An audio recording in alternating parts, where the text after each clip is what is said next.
Hello, Bodkin here. It's just some thoughts about making money from breeding discus. Discus do command a good price, and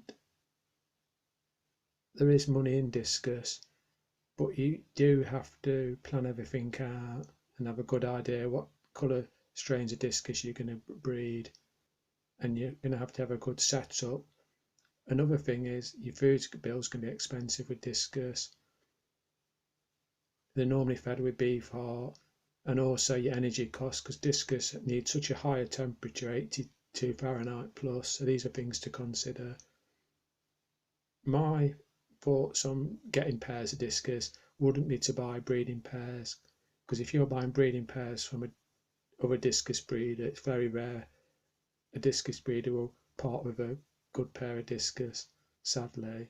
You are better off buying them 4-inch and letting them pair up themselves, then they will form a proper bond, because many male discus can be very aggressive and this can result in just ending up with one discus.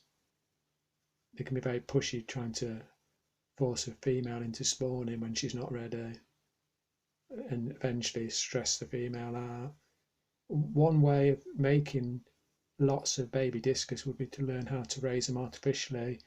Now if you're taking this on, it's a big task, because it's a really big job, because you've got to replace the parent's slime coat with an egg yolk normally mixture, so it's a big job. There's lots of videos on this, but it's a lot of work to do this.